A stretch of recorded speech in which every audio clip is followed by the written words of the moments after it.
দর্শক, সমসাময়িক বিষয় নিয়ে সচিবালয়ে সাংবাদিকদের ব্রিফ করছেন তথ্য সম্প্রচার প্রতিমন্ত্রী মোহাম্মদ আলী আরাফাত। সরাসরি চলে যাচ্ছি সেখানে। ঘটনাগুলি ঘটেছে বিগত দিনগুলোতে, যে হতাহতের ঘটনা ঘটেছে, এই বিষয়গুলি আসলে আমাদের জন্য, সরকারের জন্য, দেশের জন্য, দেশের মানুষের জন্য, বিশেষ করে যারা ক্ষতিগ্রস্ত পরিবার সকলের জন্য খুবই দুর্ভাগ্যজনক এবং খুবই দুঃখের। এবং সরকারের পক্ষ থেকে আমি এবং মাননীয় প্রধানমন্ত্রী নিজেও বহুবার আমরা গভীরভাবে দুঃখ প্রকাশ করেছি এবং এই প্রতিটি হতাহতের ঘটনার জন্য নিন্দা জানিয়েছি।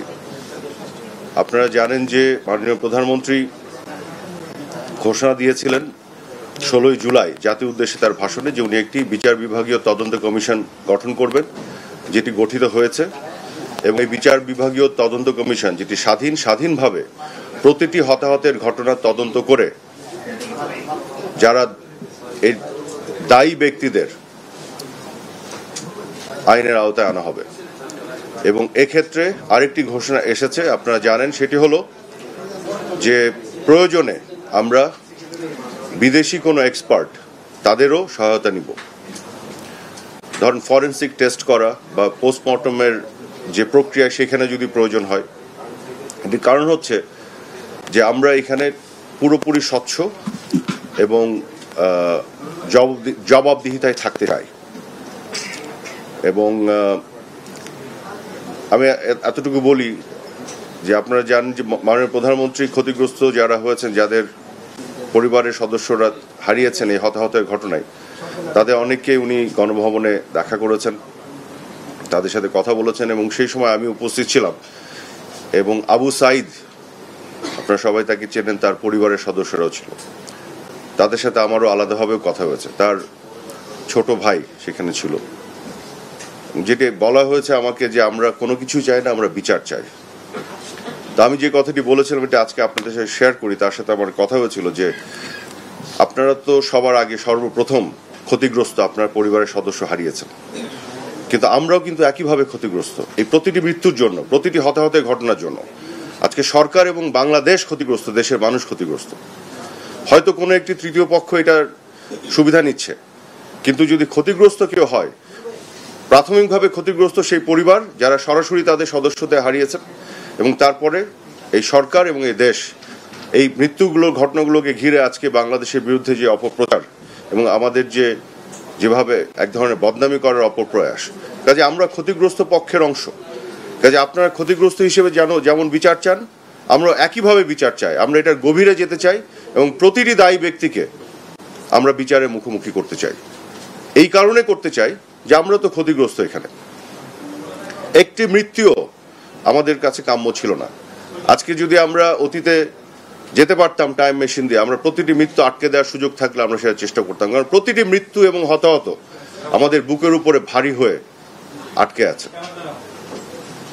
এবং আমরা একইভাবে দুঃখিত এই মৃত্যু এবং হতাহতের ঘটনার জন্য। দুঃখজনক হলো সত্যি যে শিক্ষার্থী আন্দোলনকারী যারা, তাদের যে উদ্দেশ্য ছিল, তাদের একটা দাবি ছিল, এবং তার মধ্যে যে তৃতীয় পক্ষ ঢুকে অন্য উদ্দেশ্য চরিতার্থ করার জন্য যে ভয়াবহ ধ্বংসযজ্ঞ চালিয়েছে, এটি তো আপনাদের চোখের সামনে তার সকল প্রমাণ আছে। আজকে যারা জেল ভেঙে নরসিংদীতে কয়েদিদের বের করে নিয়ে এসেছে, উচ্চ পর্যায়ে জঙ্গিদের বের করে নিয়ে এসেছে, জেলের যত স্টাফ যারা তাদেরকে বন্দি করে রেখেছিল, যত ধরনের অস্ত্রশস্ত্র তারা লুট করেছিল, এগুলো কি শিক্ষার্থীদের কাজ হতে পারে? হতে পারে না। কারা করেছে? এই তৃতীয় পক্ষ, অনুপ্রবেশকারী। আজকে মেট্রো রেলের কথা বলেন, এই মেট্রো রেল কি মাননীয় প্রধানমন্ত্রী শেখ হাসিনা চড়েন? এমনকি অনেক মন্ত্রী মিনিস্টাররা চড়েন? তাও তো না। এটা তো বাংলাদেশের সাধারণ মানুষরা উপকারভোগী।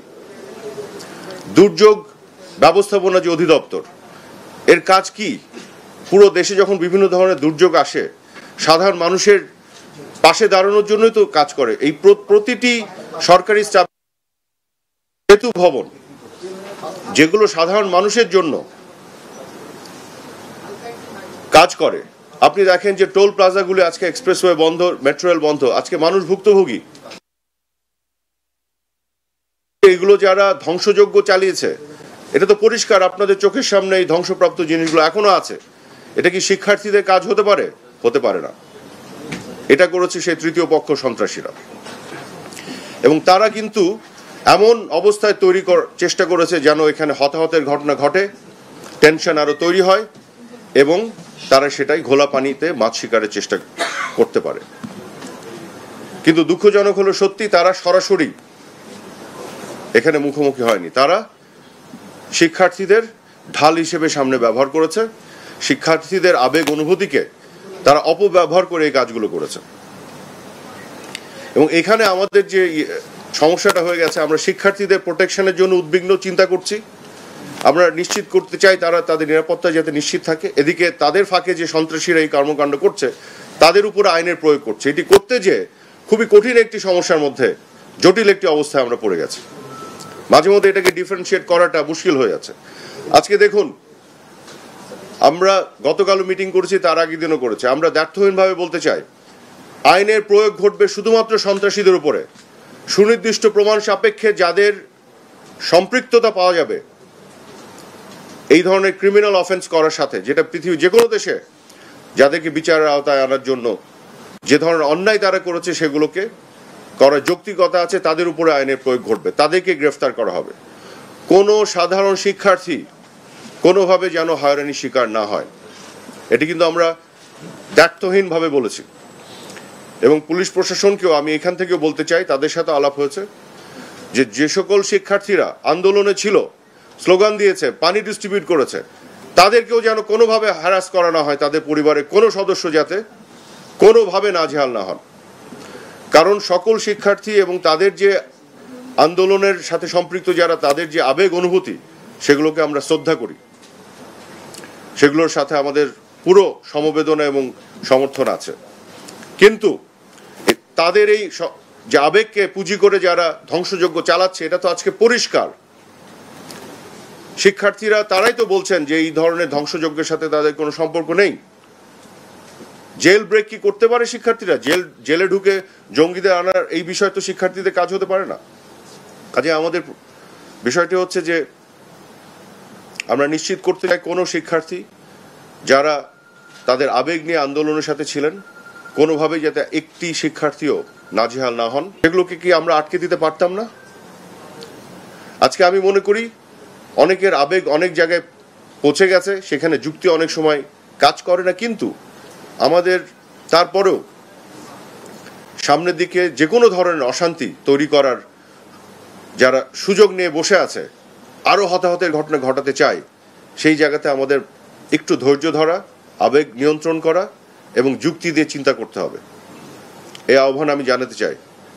এই জন্যই আমি এই রেফারেন্স টানলাম 16 তারিখের, জুলাই 16 তারিখে মাননীয় প্রধানমন্ত্রীর এই বক্তব্যে। উনি যদি শুধু বলতেন, আহ্বান জানাতেন, আমি বুঝতাম আপনি শোনেননি। উনি দুঃখ প্রকাশ করেছেন, উনি নিন্দা জানিয়েছেন, উনি জুডিশিয়াল কমিশন গঠন করার ঘোষণা দিয়েছেন, উনি আপনাদের দাবি মেনে নেয়ার, দাবির পূরণ করার ঘোষণাও দিয়েছেন, হতাশ হবেন না বলেছেন, যেটি হয়েছে। উনি উদ্বেগ প্রকাশ করে ধৈর্য ধরার আহ্বান জানিয়েছেন, কিছু বাকি রাখেন নাই। শুধু একটু ধৈর্য ধরলে এই 6 জনের উপর দিয়ে বাকি মৃত্যুগুলি হতো না, এত ধ্বংসযোগ্য হতো না। আজকে আবেগের জায়গায় আবেগ আছে, আবেগকে শ্রদ্ধা করি। আবারও বলছি, আমাদের জন্য কম দুঃখের নয় এই ঘটনা যেগুলো ঘটে গেছে। এবং কত ধরনের মানুষ মৃত্যু হয়েছে দেখেন। একটি বিল্ডিং জ্বালিয়ে দিয়েছে সন্ত্রাসীরা, শিক্ষার্থীরা নয়, সন্ত্রাসীরা। সেই বিল্ডিং এর সাথে জ্বলে পুড়ে গেছে 3 জন মানুষ, তাদের দেহ উদ্ধার করা হয়েছে, তাদের আইডেন্টিটি খুঁজে পাওয়া যাচ্ছে না, এমন ভাবে পুড়েছে। তো এই মৃত্যু তালিকায় তো তারাও আছে।